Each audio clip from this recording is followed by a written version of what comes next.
عمران خان نے رحمت للعالمین کی اتھارٹی بنائی. ناموس رسالت کی حفاظت جو ہے اور ناموس رسالت کی کمٹمنٹ جو ہے وہ ہم سب پہ لازم ہے. ہم مسلمان ہی نہیں ہو سکتے اگر ہماری ناموس رسالت پر یقین نہ ہو اور ختم نبوت پر یقین نہ ہو. اور جس ملک میں وزیر داخلہ سب سے زیادہ ختم نبوت میں جیل کاٹ چکا ہو اور ختم نبوت پر اس کا یقین، اس کا تصور، اس کا ایمان، اس میں تزلزل کا سوال ہی پیدا نہیں ہو سکتا. اور یہ پچھلے دور میں جب قرارداد پیش کی گئی ختم نبوت کی تو شیخ رشید پہلی آواز تھی قومی اسمبلی میں جس نے انہوں نے کہا کہ یہ ممکن نہیں ہے، یہ سوال ہی پیدا نہیں ہوتا. یہ ہمارے دور میں نہیں، یہ نواز شریف کی حکومت کے دور میں ایاز صادق صاحب نے جب پیش کیا تو میں نے جو تقریر کی اور میں نے جو باتیں کی وہ تاریخ کا ایک حصہ ہے.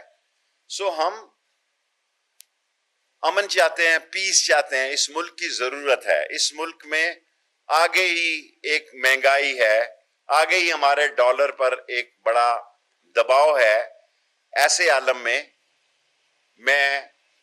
میں نے کیونکہ ان سے وعدہ کیا تھا، آج پریس کانفرنس کی ضرورت نہیں تھی کیونکہ آج 12 بجے تک پھر پرائم منسٹر سے میرا رابطہ نہیں ہو سکے گا.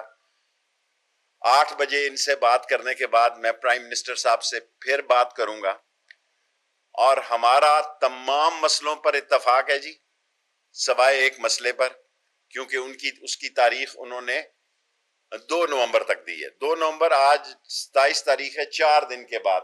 یہ ایسا ہی مسئلہ ہے کہ آج ہم سارے مسئلے حل کر دیں اور 2 نومبر کو وہ پھر سڑکوں پر ہوں اور پھر وہ احتجاج پہ ہوں. اس پر میں ان کی قیادت سے یہ درخواست کروں گا کیونکہ ان کا ٹاپ ایشو جو ہے وہ فرانس ایمبیسی کا اور فرانس ایمبیسڈر کا یہاں سے انخلا ہے. اس مسئلے پر عمران خان کی حکومت نے اور اہم لوگوں نے، میں آپ کو پہلے کہہ چکا ہوں، پاکستان کی افواج، پاکستان کے ادارے اور پاکستان کی جمہوری حکومت ایک پیج پر ہے اور اس پیج پر یہ فیصلہ ہوا ہے کہ فرانس کی ایمبیسی کا مسئلہ جو ہے اس کے علاوہ تمام مسئلے ٹھیک ہیں. سو اس مسئلے پر ہماری مجبوریاں ہیں، اس قوم کی مجبوریاں ہیں، 22 کروڑ پاکستانیوں کی مجبوریاں ہیں. ہم انٹرنیشنل اتنے بڑے دباؤ میں آئیں گے کیونکہ اسلام اور پاکستان جو ہے یہ اکٹھے ہیں. یہ بنا اسلام کے لیے ہے، یہ بنا لا الہ الا اللہ محمد رسول اللہ کے لیے، صلی اللہ علیہ وسلم کے لیے. اور اگر اس کے مسلمانوں پر دنیا کا دباؤ، دنیا میں اسلام میں کیا ہوا جی؟ کیا ہوا لیبیا میں؟ کیا ہوا عراق میں؟ کیا ہوا سیریا میں؟ کیا ہوا یمن میں؟ ہم ایسی کوئی بدامنی نہیں چاہتے، کوئی بدامنی نہیں چاہتے جس سے کہ پاکستان کی سالمیت پر، پاکستان کے دنیا کے معاملات پر اور مسلمانوں کی معیشت پر، پاکستان پر ایک خوفناک اثر پڑے. سو آج 5 منٹ کی پریس کانفرنس نہیں، 3 منٹ کی کافی ہے. لیتا ہوں سوال 1 منٹ 3 منٹ. سو ایک نکاتی ایجنڈا جو ہے اس پر وہ غور کرے اور آج 12 بجے تک ہمارے معاملات سارے سیٹل تھے. ایک مسئلہ جو ہے اس میں حکومت کی ریزرویشن ہے. میں 8 بجے ان سے رابطہ کروں گا اور میں سعد رضوی سے خود چاہتا ہوں کہ بھئی وہ اور ان کی شورا اس مسئلے پہ بیٹھے. 2 چیزیں ان سے طے تھی. ایک یہ طے تھا کہ ہم ان کے سارے مسئلے جو ان کی ڈیمانڈز ہیں، پہلے بہت سارے لوگ ان کے پکڑے گئے تھے، اب جتنی بڑی تعداد ہے تھوڑی بہت اس پہ بھی غور کرنے کے لیے تیار ہیں، 4 شیڈیول پہ بھی تیار ہیں، سب چیزوں کے لیے تیار ہیں. لیکن جو ان کا ٹاپ نمبر 1 ڈیمانڈ ہے کہ فرانس ایمبیسی اور فرانس کا انخلا، یہ ہمارے لیے مشکلات میں ہے. 4 دن کے بعد پھر جو انہوں نے احتجاج کرنا ہے. سو میں ملک کی خاطر، اسلام کی خاطر، پاکستان کی خاطر ان سے توقع رکھتا ہوں کہ وہ پاکستان کے لیے بہتر سوچیں گے، اسلام کے لیے بہتر سوچیں گے، اور یہاں اسلامی وزراء خارجہ کی کانفرنس بھی ہونے والی ہے. سو اس سے پہلے کوئی ایسی فضا نہ بنے جس سے کہ بدمزگی پیدا ہو. میں آپ کا بہت مشکور ہوں.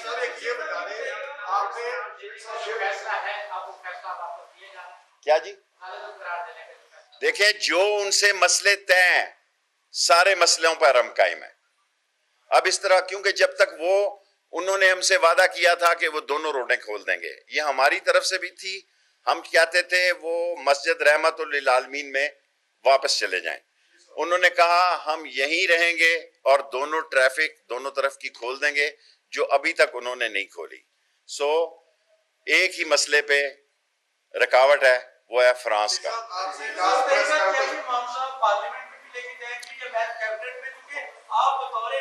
دیکھیں اگر ہم پارلیمنٹ میں بھی لے کے جائیں گے، ظاہر ہے اپوزیشن اس میں نہیں آئے گی.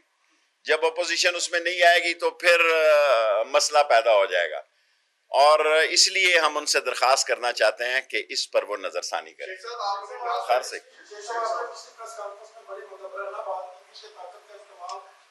صحیح.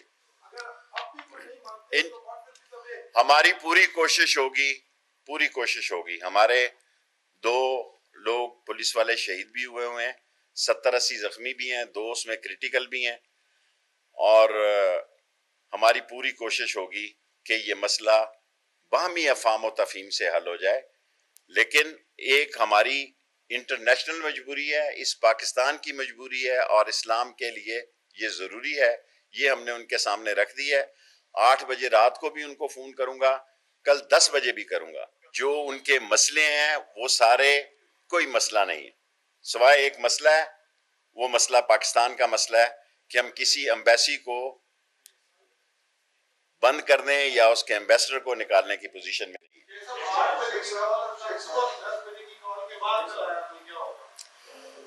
پھر اللہ کو پتہ کیا ہوگا. میں تو ان کو منانے کی پوری کوشش کروں گا کہ وہ مان جائیں. میں کہتا ہوں کہ ہماری دیکھیں سعد حسین، میں تو اس سے بڑے پیمانے پہ بات کر رہا ہوں. ایک مسئلہ جو ان کا ٹاپ ڈیمانڈ ہے اس سے وہ پیچھے ہٹ جائیں، باقی سارے مسئلے ہم نے ایکسیپٹ کیے ہیں. یار تو چھوٹا سوال کیتا کرنا، 10 منٹ ہو جائیں. جی ہاں.